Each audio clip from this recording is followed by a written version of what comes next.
말씀 함께 나누도록 하겠습니다.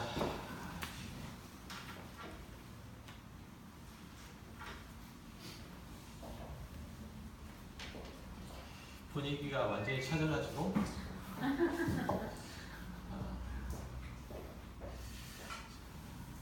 이런 말씀이 좀 그렇기는 한데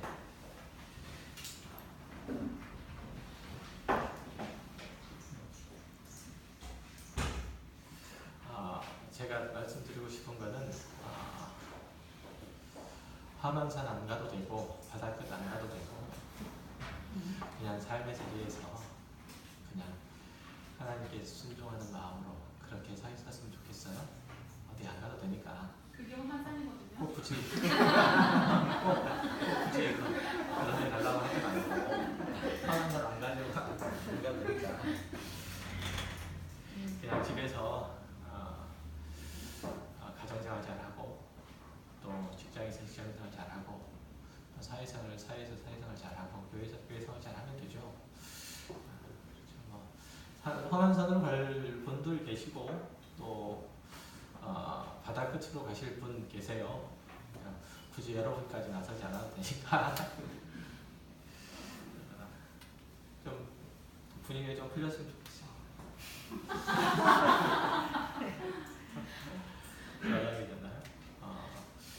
지난주에 말씀을 드렸던 것이 가인과 아벨에 관한 얘기였었죠.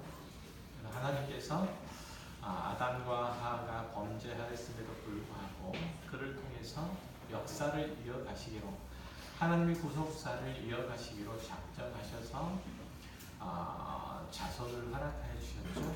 그들에게 생명을 연장시켜 주시고 육체적인 생명을 연장시켜 주시고 그들을 통해서 또 자녀들이 태어나게 하심으로 하나님께서 명백하게 당신께서 세우신 그 창조의 세계들을 멸망시키지 않고 지속해 가시겠다라는 그런 약속을 지금 하고 계시는 겁니다. 하나님께서 질문 한 가지 할게요. 하나님께서 아담과 하가 그의 아내가 범죄하고 타락했음에도 불구하고 그들을 멸망시키지 않으시고 그들의 생명을 가져가지 아니하시고 그들의 생명을 연장시키시고 그냥 인류의 역사를 이어가시는 이유가 뭘까요? 그럼 편하시잖아요. 예를 들어서 하나님께서 창조하신 세계를 다시 만드실 수 있으니까 다 지우고 다시 그리는 것처럼 다시 쓰는 것처럼 그렇게 하실 수 있잖아요. 아담과 하와를 죽이고 또 다른 인류의 조상을 만드셔가지고 그렇게 새롭게 시작하시면 되시다. 그런데 그렇게 하시지 않으시는 이유가 뭘까요? 사랑하셔서. 네? 사랑하셔서. 하나님께서 아담과 그의 아내를 사랑하셨기 때문에 그게 한 가지 또 이유일 수 있겠죠? 또 다른 인간을 아셔서. 네? 똑같은 일이 반복된 것을 인간의 또 해봐야 또 소용없으니까 해봐야 또 그럴 거니까 또 다른 같은 얘기인데요. 하나님의 작정하심 속에 인간이 이미 그렇게 될 것을 아시고 이미 작정하심 속에 그렇게 계획하신 것을 또 다른 행하시는 거죠. 인격적으로 대화하셨기 때문에 인격적으로요? 교제하기 위해서 여러 가지 얘기들 다 나왔죠. 여러 가지 이유들 다 나왔는데, 그러니까 하나님께서 인간을 창조하셨을 때에 흙으로 창조하셨지만 그 흙처럼 여기지 아니하셨던 거죠. 하나님께서 창조하신 인간은 하나님의 형상, 그죠? 하나님의 형상, 하나님의 째렘으로 만들어져 있어요. 하나님의 형상으로 만들어져 있기 때문에 얘는 하나님의 아들이고 하나님의 딸인 거죠. 그렇죠? 하나님의 아들이고 딸이에요. 즉 다시 말하면 하나님께서 그를 버리실 수가 없으시는 거죠. 이해하세요? 하나님께서 그를 버리실 수가 없으세요. 예를 들어서 복음 있는 자네 보금이가 밖에 나가서 딴짓을 했는데 우리가 보금이를 버릴 수 없잖아요. 그렇죠? 저 주은이가 아이가 들어가지고 커서 말썽을 피운다고 해가지고 주은이를 아빠 엄마의 호적에서 지울 수는 없잖아요. 그렇게 할 수 있나요? 없죠. 그건 안 되잖아요.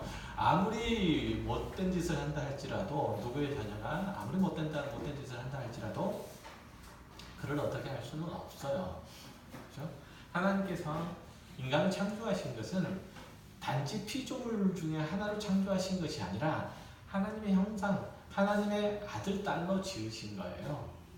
하나님의 사랑의 결정체이고 하나님의 생명이 부어진 거예요. 그렇죠? 그래서 하나님께서는 이들을 버리지 아니하신 것이죠. 비록 그들이 하나님과의 관계가 끊어짐으로 인해서 영적 생명은 죽어버리고 말았지만 그럼에도 불구하고 그들을 통해서 하나님의 사랑, 하나님의 은혜, 하나님의 자비, 하나님의 생명, 하나님의 역사를 쭉 이어가시기로 그렇게 작정하신 거예요. 그래서 하나님께서는 이 타락한 인간들을 통해서도 당신께서 재창조의 과정들을 이끌어 가신다. 이 재창조의 과정을 뭐라고 하죠? 하나님의 구속사, 재창조의 과정들을 이제 구속사를 통해서 이끌어 가시기로 그렇게 작정하시죠. 그래서 이 구속사는 우리가 잘 아는 것처럼 창세기 3장 15절에 약속되는 그 약속의 내용들을 필두로 해서 하나님의 구속사는 지금 시작이 되는 거죠. 그렇죠. 그래서 여기서 보는 것처럼 하나님께서 창세기 3장 15절에 다 보고 계시죠. 네. 창세기 3장 15절에 보면 이제 뱀의 후손, 뱀과 그의 후손, 그리고 여인의 후손을 등장을 시켜서 뱀이 여인의 후손의 발꿈치를 물고 여인의 후손은 뱀의 머리를 밟을 거라고 그렇게 말씀하시는 거죠. 이것이야말로 예수 그리스도의 구속 사역을 미리 보여주는 원시 복음이다 라고 그렇게 얘기를 했죠. 이렇게 뱀의 머리를 밟으신 그 여인의 후손이 탄생시킨 한 무리, 이것을 가리켜서 뭐라고 했죠? 지난 시간에 도회라고 그렇게 얘기를 했었죠. 그래서 우리가 잘 아는 것처럼 이 창세기 15장에 대한 얘기들이 지금 실제적으로 구속사의 마지막 때에 왕성하게 일어나는데 그것이 어디에 등장을 하죠? 요한계시록에 보면 등장을 하죠. 요한계시록 12장 이런 데 보게 되면 쭉 나타나 보여 있잖아요. 그래서 하나님께서 이 예수 그리스도와 그리고 그 안에 있는 교회를 형성하셔서 당신의 구속사를 이루어 가시기로 작정을 하셨다. 그 첫 번째의 그 구속사의 언약의 시작을 누구로부터? 아브라함으로부터. 그렇죠? 아브라함으로부터 시작을 하게 되죠. 지난 시간에 읽었던 것처럼 한 주가 지나가지고 그죠? 2주 만에 저희가 하는 거잖아요. 그래가지고 제가 대강 훑어드리는 거에 다 했다는 얘기예요.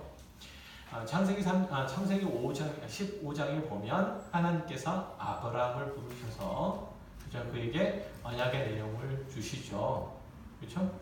그래서 어떤 내용이에요? 4절, 5절에 보면 어떤 내용이었어요? 그 내용이 하나님께서 아브라함에게 난 자손을 주시겠다라고 그렇게 말씀하시는데 그 약속을 주시는 실제적인 그 장면들을 보면 밖에 데리고 나가시죠. 그리고 하늘의 별들을 보게 하신 후에 그 별들과 같이 많게 하시겠다라고 그렇게 말씀하시죠. 그런데 여기에서 자손을 많게 하겠다라고 하는 이 자손이라고 하는 단어의 수가 단수 복수? 단수다 복수다? 단수다. 그렇죠? 자손의 수가 많게 하겠다라고 얘기를 했는데 이 자손이 바로 단수로 표현되어 있다는 얘기죠. 그러니까 하늘의 별처럼 많은 아브라함의 후손, 그 후손은 몇 명? 자손은 몇 명? 한 명. 단수니까. 그렇죠? 이것을 갈라디아서 3장 16절에서 뭐라고 표현하고 있죠? 읽어보시겠어요?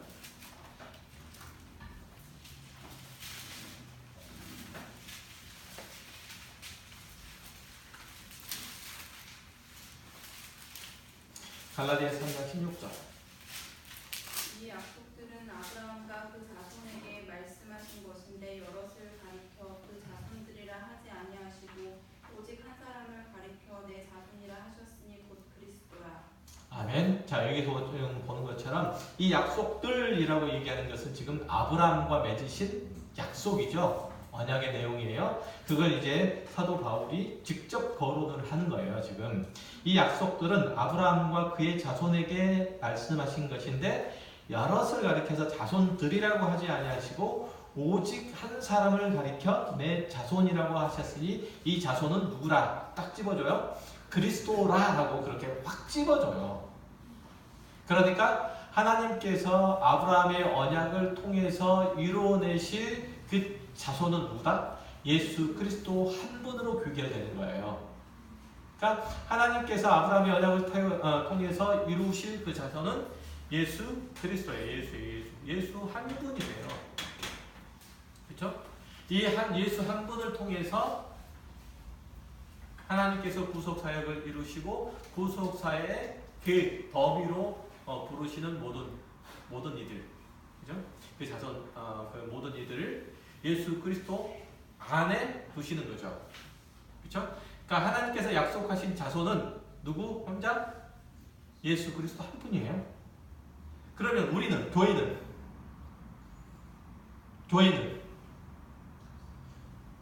어디 속해요? 예수 안에 속해요. 이게 교회는 예수 안에 속해요. 안에. 하나님의 언약 백성은 예수 안에 속하는 거예요. 그러니까 이걸 절대 잊으면 안 된다고 제가 누차 말씀드렸어요. 그러니까 우리는 우리의 삶의 모습들 그리고 삶의 내용들 겪어가는 모든 문제들 우리의 결국 이런 모든 것들을 다 예수 그리스도 안에서만 생각하고 평가하고 그런다고 그랬죠. 계획하고 그런 거예요. 그래서 우리는 하나님께서 아브라함을 통해서 예수 그리스도 한 분을 자손으로 여기시고 예수 그리스도 안에 교회라는 무리들을 허락하신 거예요. 그렇죠? 교회라는 무리들을 허락하시고 이 교회 안에 저와 여러분들을 집어넣으신 거예요. 집어넣으신 거예요. 그래서 우리는 아브라함의 자손이에요.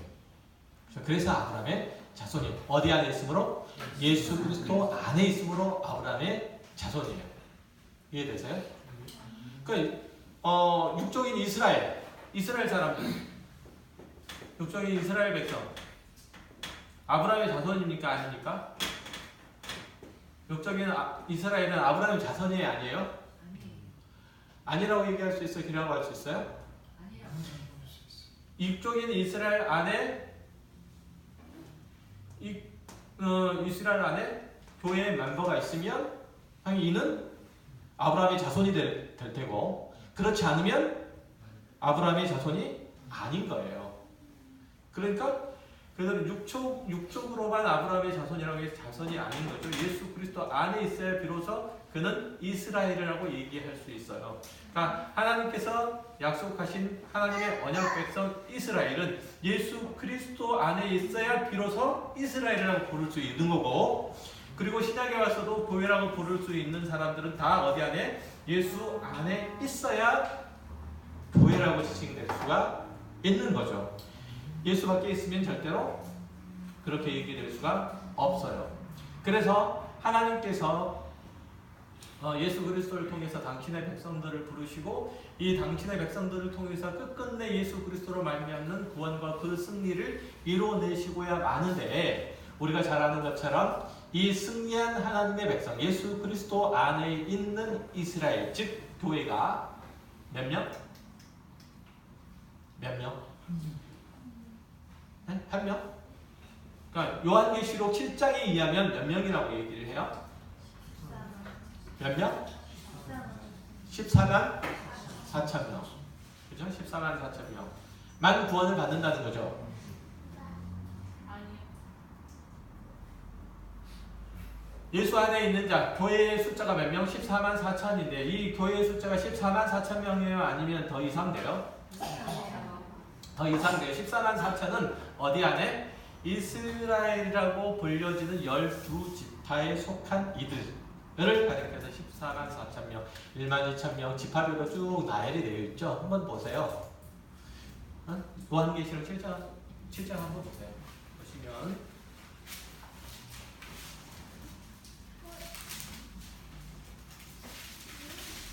마지막 절 부분에 보면 그 위에 허다한 무리가 있어요, 없어요? 있죠? 허다한 무리가 그 위에 또 있어요. 14만 4천 명 말고 허다한 무리가 있죠. 그래서 하나님을 경배하는 무리들, 즉 예수 그리스도 안에는 교회라고 불려지는 무리가 있는 거예요. 그렇죠? 그래서 이들이 승리한 교회의 모습으로 지금 하나님의 보좌 앞에 서 있는 것을 요한계시록 7장에서 묘사를 하고 있는 거예요. 그리고 이 14만 4천 명은 다 어떻게 됐죠? 1만 2천 명이죠? 1만 2천 명. 12,000명씩이에요. 이거는 다 12 곱하기 1000. 그죠? 12 곱하기 1000. 12는 어떤 숫자? 완전 숫자. 완전을 얘기한다고 그랬죠? 완전. 1000은 역시 마찬가지로 완전. 그 다음에 뭐? 완전. 그리고 많다. 하도 뭐라 그래서 제가 하는 거예요. 나중에 또 설명을 요한계시록 강의를 할 때 하겠지만 하도 집적거리는 사람들이 많아가지고 하는 거예요. 완전 혹은 많다라는 뜻이에요. 그러니까 이게 12,000명이니까 완전히 많은 거예요. 완전 많은 거예요. 네, 그런 뜻이라기보다는 하나님께서 약속하신 하나님의 백성들은 많은데, 그렇죠? 많은데 완전이라는 의미는 어떤 의미? 그 많은 숫자들 중에서 하나님께서 예비하신, 하나님께서 선택하신 주의 백성들은 단 한 사람도 빠짐없이 다 하나님께서 구원하신다라는 그런 의미에서 완전이에요. 그러니까 하나님의 구원의 손길에서 빠져나갈 사람이 있다, 없다? 없다. 그런 의미에서 12. 그 숫자가 많다. 그래서 1000. 아셨죠? 그래서 12,000명. 지파별로 12,000명 곱하기 12. 그러면 14만 4천명. 이렇게 되잖아요. 그래서 14만 4천명. 그리고 그 위에 허다한 무리예요. 그러니까 14만 4천명들 요즘 얘기하면 신천지 애들이 뭐 지파 모이고 그 동대문동영소 잠실에서 모이나? 잠실 최종 경기장이 어디서 모이나? 하여튼 모이면은 지파별로 뭐 12지파 해가지고 뭐 14만 4천명 그래가지고 요즘 14만 4천명이 넘으니까 시험 보고 난리지. 죄송합니다. 하여튼 난리치잖아요. 난리치야. 시험 보고 난리쳐요. 시험 봐가지고 합격하면 이 구원받은 숫자에 들어가고 불합격하면 숫자에 못 들어가는 거예요. 14만 4천명. 머리 나쁘거나 아니면은 나이가 들거나 치매가 걸리거나, 그렇죠? 치매가 들거나 아니면은 뭐 어떤 일들이 상황이 있어가지고 불가피하게 이 시험을 못 본 사람은 이건 구원받은 숫자 속에 못 들어가요. 정말 혹시 보셨어요 그 영상? 저는 그 영상 봤어요. 시험 보는 장면 봤어요. 그 하얀 옷들 이렇게 입고 여자들 뭐 한복 입고 모여가지고 마치 옛날 과거 보는 것처럼 모여가지고 쫙 밀려 쭉 서가지고 줄 맞춰가지고 그래가지고 그 영상에 그 임원이 보이고 어쨌든 그 사람들이 하는 얘기가 자기네들 14만 4천이라고 얘기를 하는 거예요. 그러니까 전혀 아무것도 모르는 얘기잖아요. 그의 허다한 무리들이 바로 예수 그리스도 안에 있어요. 예수 그리스도 안에. 예수 그리스도 안에 있는 이들만 구원을 받아요. 그것들을 이제 하나님께서 그 구원의 역사들을 누구를 통해서? 가인과 아벨을 통해서, 아벨의 사건들을 통해서 보여주시기를 원하세요. 그렇죠? 그래서 하나님께서는 이렇게 가인과 아벨의 일들을 통해서 그 당신의 구원 사역들을 보여주시는데 우리가 잘 아는 것처럼 가인은 어떤 인물? 아담과 그의 아내가 하나님께서 약속하신 그 원시 보고 처음 약속하신 그 내용들을 이룰 자신의 아들이라고 여겼죠. 그렇죠? 그래서 이 가인의 이름이 뭐라고 그랬죠? 이름의 뜻이 뭐라고 그랬죠?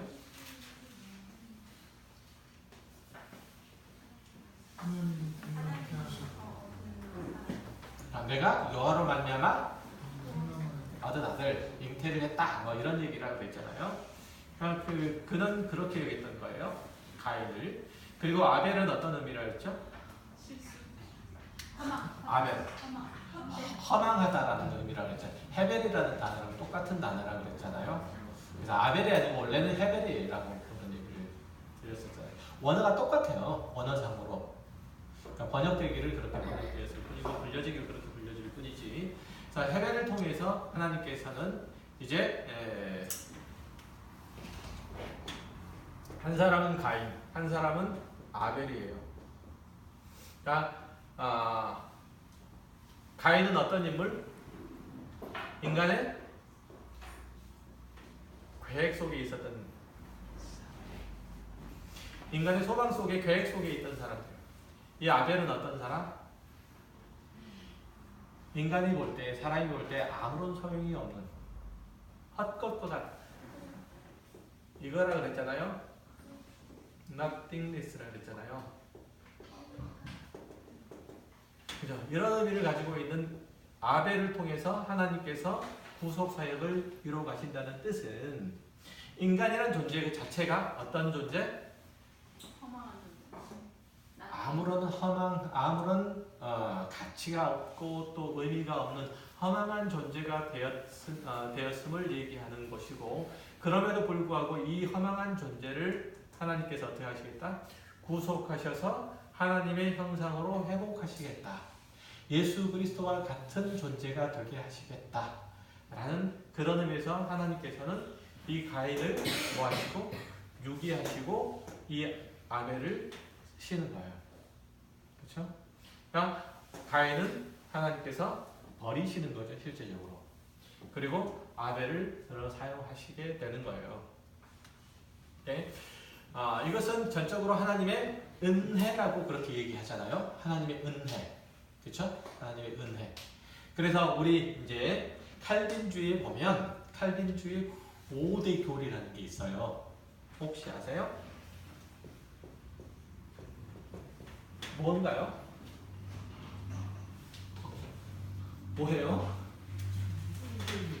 튤립이잖아요. 튤립. 문자를 제가 이상하게 썼나요? 튤립이잖아요. 튤립. 그렇죠? 이걸 이제 칼빈주의 5대 교리라고 해요. 칼빈주의 5대 교리. 튤립. 첫 글자만 따서 튤립 교리라고 그렇게 얘기를 해요. 그러니까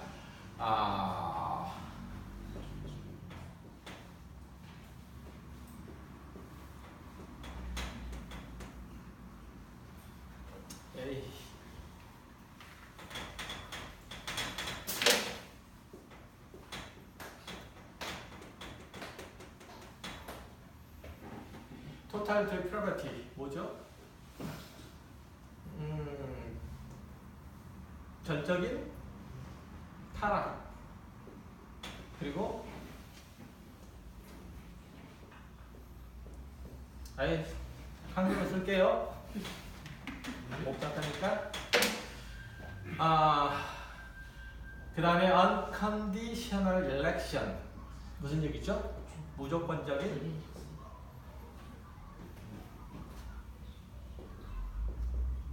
선택. 전적인 타락, 그리고 무조건적인 선택, 그리고 L이 뭐죠?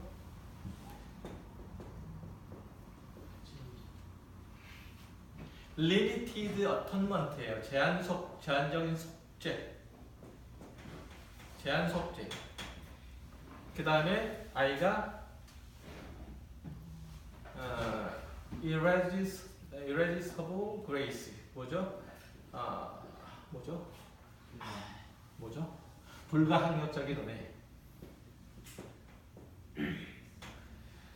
불가항력적인 은혜. 이게 네 번째고요. 그 다음에 다섯 번째가 성도의 견인. perseverance of the saint. 성도의 견인, perseverance of the saint. 이걸 5가지 교리를 튤립, 칼빈주의 5대 교리라고 그렇게 얘기를 해요. 그런데 지금 뭘 보여주고 있는 것이죠? 지금 가인과 아벨을 통해서 무조건적인 선택을 보여주시는 거예요. 그러니까 하나님께서 인간을 구원하시고 그를 하나님의 자녀로 회복하시는 그 모든 조건을 누구에게서 찾지 않으시겠다? 인간에게서 찾지 않으시겠다. 그 조건을 어디서 찾으시겠다? 하나님 자신, 하나님 당신으로부터 그 조건을 찾으시겠다 라고 하나님께서는 이 계획들을 세우시는 거예요. 그러니까 어떤 인간도 나는 구원을 받을 만한 조건을 갖추고 있다 말할 수 없고, 또 다른 어떤 인간도 나는 구원받을 만한 자격이 없다라고 얘기할 수도 없는 거예요. 아시겠죠? 누구도 다 그렇게 얘기할 수 없는 거죠. 이것은 전적으로 하나님의 전적인 은혜로부터 시작해요. 그래서 이걸 뭐라고요? 불가항력적 은혜라고 얘기를 해요. 그러니까 우리가 거절할 수 있다 없다? 하나님께서 나를 선택하시기로 작정하시고 그렇게 선택하시면 내가 빠져나갈 구멍이 있다 없다?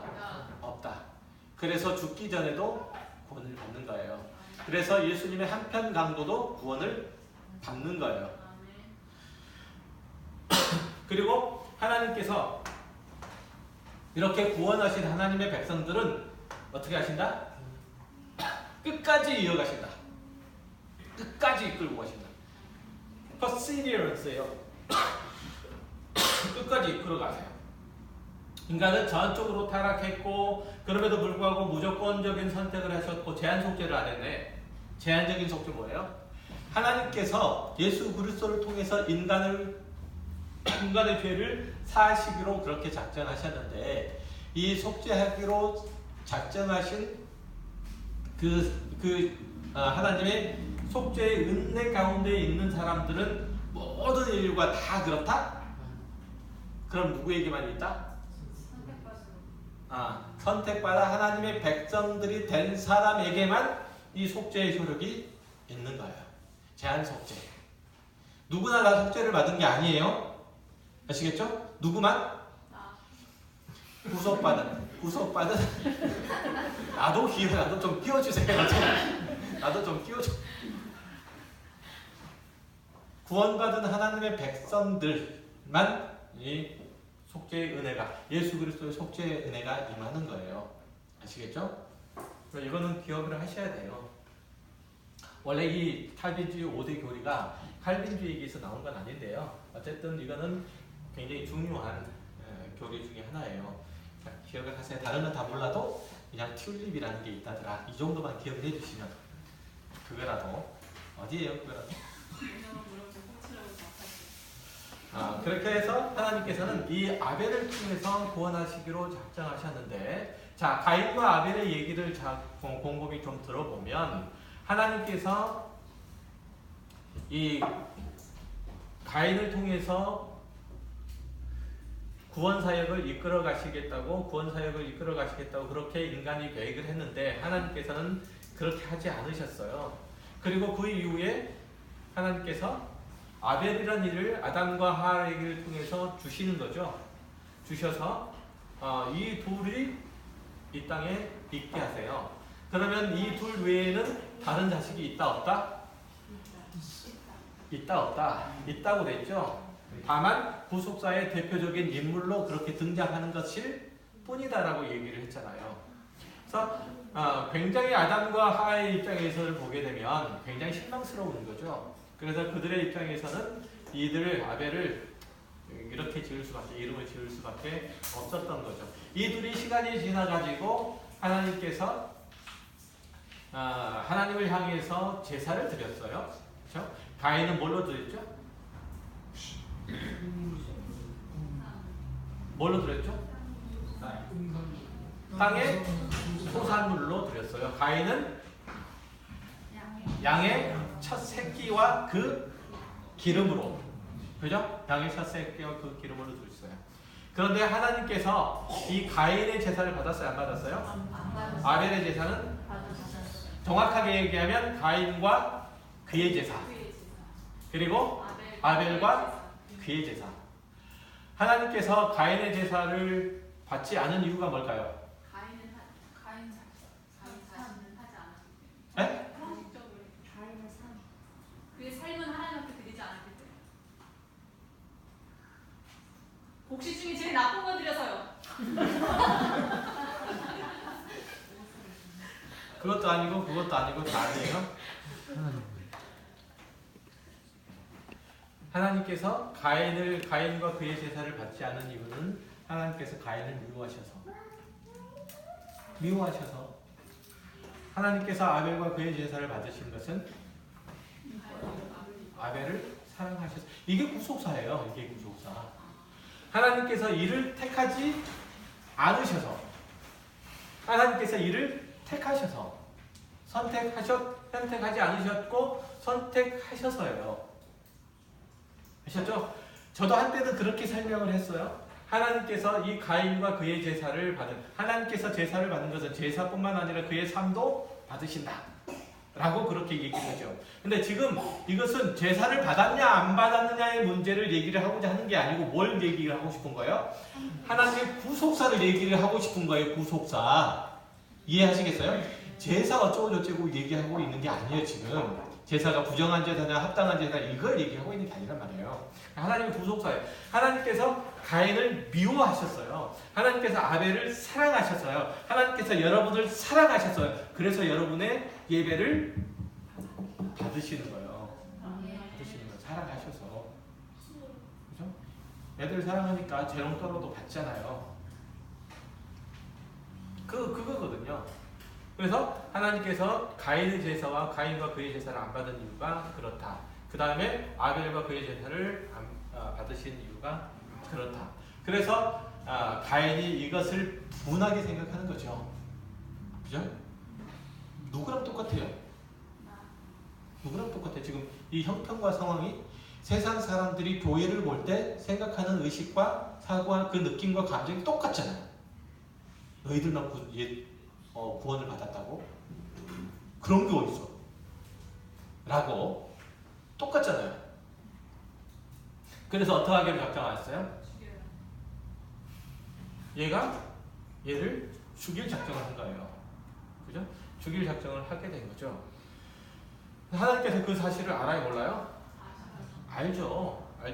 말려요, 안 말려요? 네? 처음에 말렸어요. 보세요. 말렸어요. 성경을 보세요. 말려요, 안 말려요? 말려요. 말려요. 그죠? 그래서 하나님께서 말리시지만 말라요, 안 말라요? 안 말려요. 말라요, 안 말라요? 장마통이라 안 말라요. 말리지만 안 말라요. 그러니까 안 듣죠.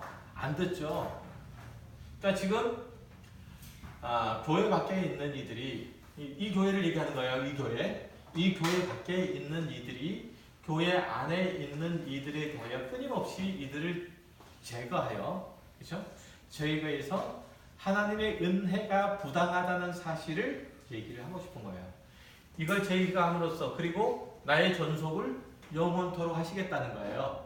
내 존재의 이 영속성을 이어가겠다는 거예요. 이게 가인의 생각과 의식이었단 말이죠. 그래서 실제적으로 아벨을 죽이게 되죠. 들에 불러서. 이 아벨은 뭐랑 똑같아요? 쓸데없는 자로 이 땅 가운데 왔지만 하나님의 은혜를 통해서 구속사의 주인공으로 부름을 받았고, 그리고 가인에 의해서 죽임을 당한, 어찌 보면 이 땅 가운데서 가장 불쌍한 이로 살다가 그냥 허무하게 죽어버린 그런 존재하고 똑같단 말이죠. 누구? 예수 그리스도를 예표하는 거예요. 예수 그리스도께서 이 땅에 오셨을 때 뭐처럼 오셨어요? 아무것도 아닌 것처럼, 헛된 것처럼 오셨잖아요. 우리가 잘 아는 것처럼 이사야에서 53장 같은 데 묘사하는 예수 그리스도의 모습, 그렇죠? 구속자의 모습이 바로 아벨과 같은 모습으로 이 땅에 왔죠. 그리고 가인에 의해서 처참하게 죽임을 당했죠. 그러나 하나님께서는 이를 통해서 하나님의 구속사를 이어가세요. 죽은 게 아니고 이를 통해서 하나님 구속사를 이어가세요. 비록 이가 육체적으로 죽었지만 하나님께서는 이 대신에 누굴 두세요? 나머지 아들이 있을 수 있어요, 없어요? 충분히 있을 수 있고 있어야만 돼요, 사실은. 그렇지만 어쨌든 셋을 두셨어요. 아벨을 대신해서 셋을 두셨어요. 다른 아들이 없어서 주신 것이 아니고 아벨 대신 셋을 주셨어요. 이 셋이라는 단어의 의미가 뭐냐면 두다, 임명하다라는 뜻이에요. 하나님께서 새롭게 이 구속사를 이어갈 인물로 이 셋을 임명하신 거예요. 그래서 셋이에요. 이해하시죠? 그래서 이를 통해서 하나님께서 구속사를 이어가시기로 작정하시는 건데요. 하나님께서는 그래서 이 사건들을, 아벨을 죽이는 사건들을 저지른 이 아벨에 대해서 어떻게 하게 되는 거죠? 쫓겨내시죠. 이 가인은 유리하는 자가 될 수밖에 없었어요. 그래서 유리하면서 어느 지역에 정착을 하죠. 그죠? 그래서 성을 쌓여. 그렇죠? 성을 쌓여. 그 성의 이름이 뭐예요? 에녹성이라는 성을 쌓여. 그렇죠? 성을 쌓는데 이 성이 에녹이에요. 그 얘기는 뭐 기니까 조금 이따가 다음번에 다시 하기로 하고요. 오늘은 여기까지만 할게요. 성을 쌓게 돼요. 성을 쌓아서 뭐 하겠다는 거죠? 다른 사람의 침입, 다른 사람의 위협으로부터 자신과 자신의 가족과 그리고 자신의 재산을 보호하겠다는 거예요. 스스로를 지키고 보호할 수밖에 없는 처지에 이르게 된 거죠. 이게 가인의 후손의 운명이에요. 그러니까 이들이 뭘 지었어요? 쫓겨남을 당해서 에녹성을 짓고 이 에녹성을 중심으로 해서 뭘 이뤄요? 도시를 이루게 돼요. 이걸 아우구스투스, 그러니까 어거스틴이죠. 어거스틴은 세속 도시라고 그렇게 얘기를 해요. 세속 도시를 짓게 되죠. 그래서 이 가인은 이 에녹성을 중심으로 해서 도시 문명을 발달시키게 되는 거예요. 도시 문명을 발달시키게 되고, 이 도시 문명을 발달시키는 이 모든 과정들 속에서 하나님께서 개입하시나요, 안 하시나요? 개입하시나요, 안 하시나요? 개입하시죠. 개입하세요. 하나님께서 이 가인이 범죄하고 하나님께로부터 쫓아냄을 받았던 이 가인조차도 하나님께서 그의 생명을 이어가시기를 원하세요. 이어가시기를 원하시고 도시를 구성하게 하시고 자기 자신이 스스로를 보호하도록 하시는 일들을 하시고, 그리고 이 후손들을 통해서 무엇을? 문명을 일으키게 하세요. 문명을 일으키게 하세요. 이 문명을 중심으로 해서 자신과 자신의 가족들, 자신의 후손들을 번창케 하고 또 그들을 지키고 보호하도록 그렇게 하세요. 이게 하나님의 뭐라고 하죠? 이걸 일반 은총이라고 그렇게 얘기를 해요. 하나님의 일반 은총. 그러니까 가인은 하나님의 일반 은총이 어떻게 펼쳐지는지를 보여준, 또 한편에서 보여주는, 그죠?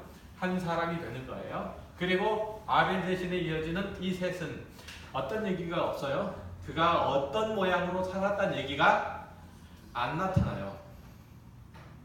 그렇죠? 안 나타나요. 왜요? 그가 어떤 모양으로 살았다는 중요하지 않으니까. 그렇죠? 중요하지 않으니까. 그러니까 이를 통해서, 이 셋을 통해서 하나님께서 약속하신 그 약속의 내용이 어떻게 점점 분명해지고 또렷해지는지, 그리고 점점 확산되고 그것이 굳게 세워지는지를 보여주는 거예요. 그래서 셋을 통해서 셋의 후손들이 쭉 나타나게 되죠. 그러나 셋의 후손들을 통해서 나타나는 그 인물들을 보게 되면 창세기 5장에 아담의 후손들의 족보에 대해서 쭉 나와요. 그렇죠? 족보에 대해서 나오는데 이 족보는 어디까지 가게 되죠? 이제 아브라함에 이르기까지 가게 돼요. 노아까지 쭉 가게 되고 결국 이제 족보의 끝이 이제 아브라함에게 이르기까지 대해서 한 단락이 딱 나요.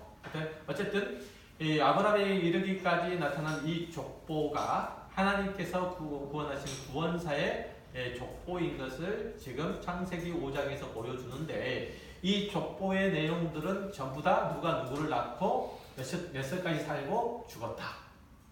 이런 얘기밖에 없잖아요. 그래서 이 족보를 어떤 족보라고 얘기한다고요? 죽음의 족보. 죽음의 족보라고 얘기를 한다고 했죠. 그러니까 인간이라는 존재는 하나님의 구속의 은총이 있든지 없든지 인간이라는 존재의 형편이 다 그렇게 죽어 마땅한 존재, 죽을 수밖에 없는 존재라는 사실을 창세기 5장의 족보를 통해서 보여주는 거예요. 그리고 마태복음 1장에 보면 족보가 또 나오죠. 그렇죠? 마태복음 1장에 보면 족보가 나오는데 아브라함과 다윗의 자손 예수 그리스도의 계보라 이렇게 해가지고 쭉 나타나는 계보들 있죠. 누가 누구를 낳고.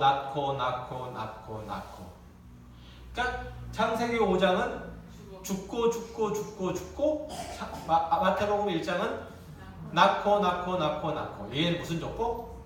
생명의 족보라고 해요. 그러니까 예수 그리스도를 통해서 지금 거꾸로 이어져 가는 그의 족보는 무슨 족보가 되는 거예요? 무슨 족보? 생명의 족보. 아담으로부터 시작해가지고 쭉 낳고 죽고 무슨 족보? 그걸 극단적으로 보여주는 거예요. 창세기 5장과 마태복음 1장이. 그죠? 인간은 어떻게 될 수밖에 없는, 죽을 수밖에 없는, 하나님의 저주와 심판 가운데 있을 수밖에 없는 그런 존재라는 사실을, 그렇지만 하나님께서 인간을 사랑하셔서 그의 아들을 우리 가운데 보내주시는데 그 안에 속해 있는 자들은 하나님의 생명이 그에게 부어지고 하는 것들을 연속해서 한다는 사실들을 보여주고, 그래서 우리는 하나님의 생명이 우리 가운데 있으므로 예수 그리스도 안에 있는 족보에 들어있는 거예요. 그러니까 이 족보는 마태복음 1장에 나타나 있는 이 족보는 누구의 족보? 우리의 족보. 우리의 족보예요. 여러분들의 족보예요. 그러니까 누구를 얘기하고 싶은 게 아니고 아브라함과 다윗을 얘기하고 싶은 게 아니에요. 아셨죠? 그리고 그 쭉 이어져 나오는 예수 그리스도께서 이런 혈통 가운데 태어났다. 왕의 후손이야. 이걸 얘기하고 싶은 게 아니에요. 제가 그러잖아요, 가끔. 나는 왕족의 후손. 무슨 개벽다귀 같은 전주시요. 다 왕족이잖아요. 무슨 다 개벽다귀 같은 소리 해요, 그거 다. 그건 전혀 의미가 없는 거예요. 그러니까 우리는 그런 의식들이 있어가지고 마태복음 1장을 볼 때 예수님이 그래도 뼈대에 있는 가문에서 태어나고 이거 얘기하고 싶은 게 아니에요. 아시겠죠? 예수 그리스도께서 이 땅에 오심으로 이 죽음의 족보 가운데 있을 수밖에 없는 인간을 어떻게 생명의 족보로 바꾸느냐. 여기에 있는 거예요. 여기에. 오늘 여기까지만 합시다. 기도하겠습니다. 하나님 아버지,